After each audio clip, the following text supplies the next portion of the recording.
Hello, my name is Jason Lauturner. I'm going to go over some of the readings from EDAD 5348. We read chapter 6 and 7 from Bowman and Deal's Reframing Organizations.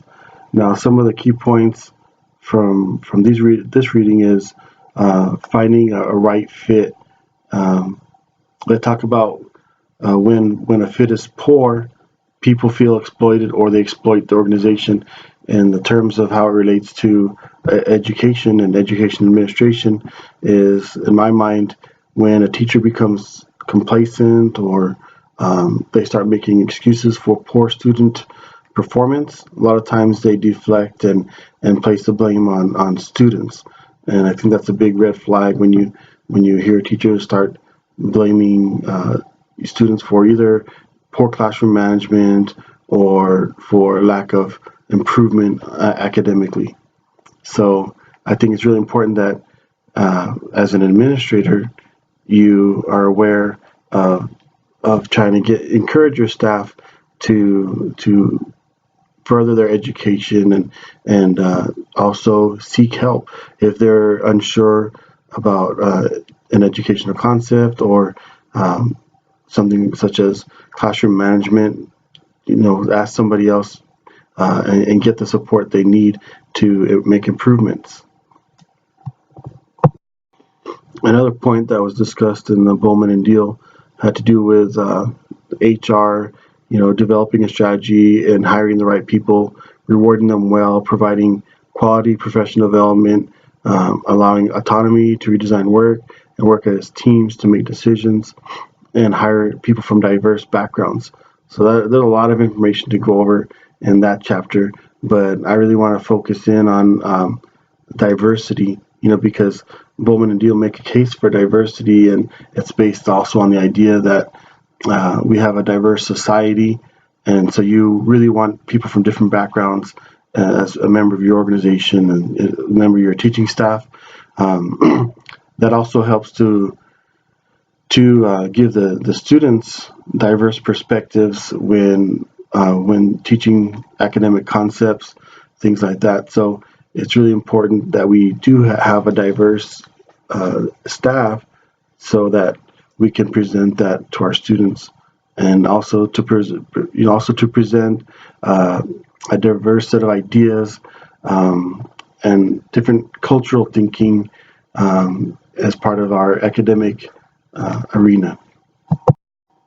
Now, while I was reading the REBOR, Human Resources Planning, reading that one dealt a lot with law, affirmative action, justice, equality, all those things, and I began to get a sense of what it must be like to be a HR director or somebody in personnel for central office, because the school district's three big needs are financial resources, physical resources, and people. And a lot of times people are the least valued, and that's unfortunate because they're most directly involved with the main objective of any school district, and that's to educate children.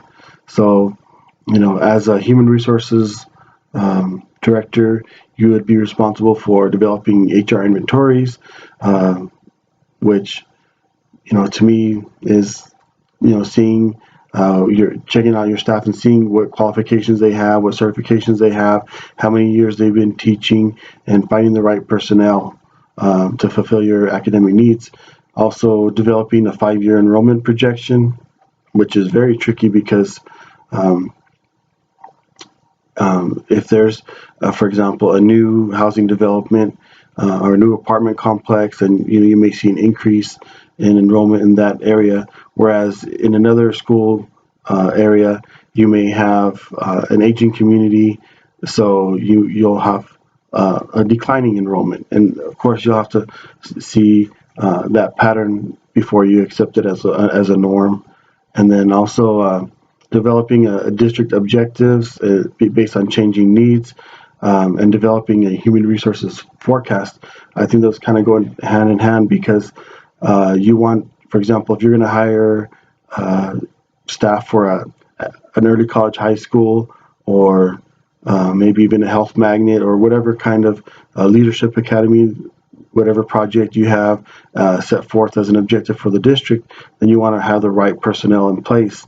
So that's when you can be specific about what qualifications you're looking for, and different backgrounds of the educators and the staff involved in that program.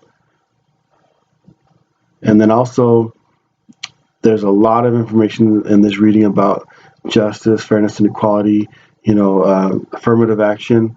One of the most interesting topics that we read about in this reading. It's there can be justice for none if there's not justice for all. That's a very powerful statement right there.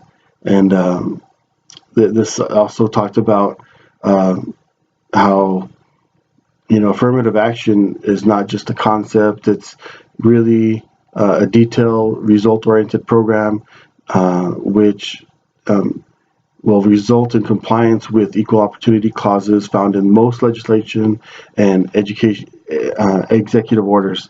And then that will allow that organization to not violate the law, and it won't violate affirmative action.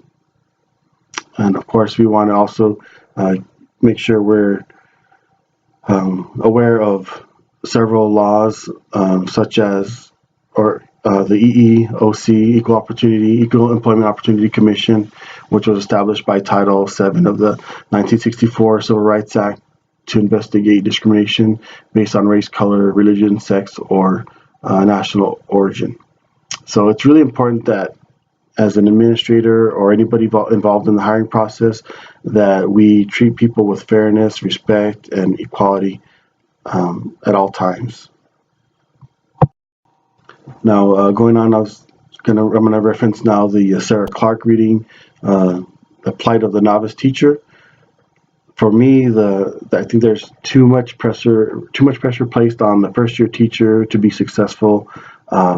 Really, we need to provide first year teachers with a lot of supports, mentoring, and further training before they're allowed to teach autonomously, and that would give teachers the support, and the tools, the confidence to become a successful teacher, and that would in turn have an added benefit of that teacher remaining in the profession.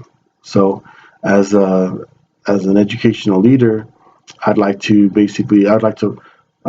foster working relationships and provide resources for mentoring and teacher development. One of the statements in this reading said, "We should not be surprised with the results we get when we continue to perform the same inadequate practices."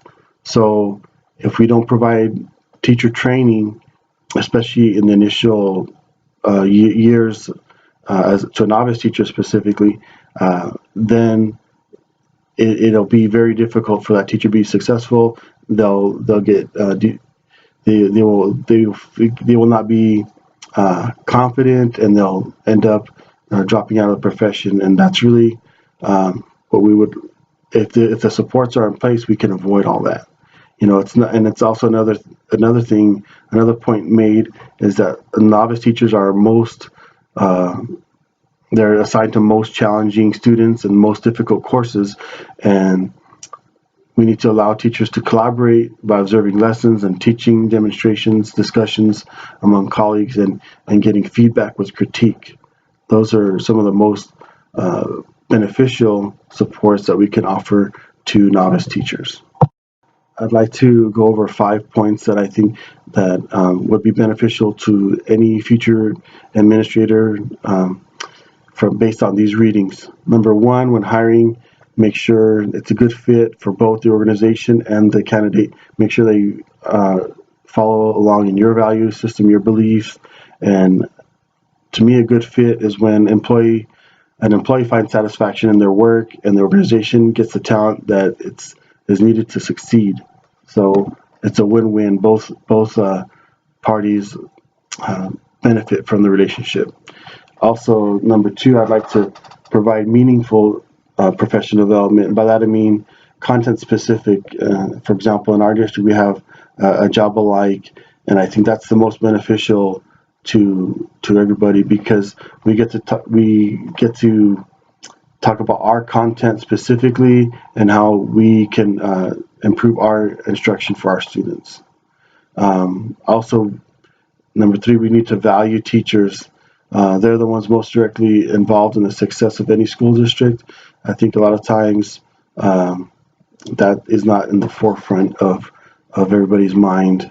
That teachers are on the front lines and they need to be respected and valued at all times. And number 4, provide resources for mentoring and teacher development. And the payoff on that would be student achievement and teacher retention. Number 5, support novice teachers with a variety of opportunities to be successful. And some of the most valuable supports are providing them with a mentor in the same field, collaborating with others, providing them with common planning time, and supportive communication. I think those are the keys to really being a successful administrator. You really need to be positive and make sure you have a set of standards that and values and beliefs, and stay true to those at all times.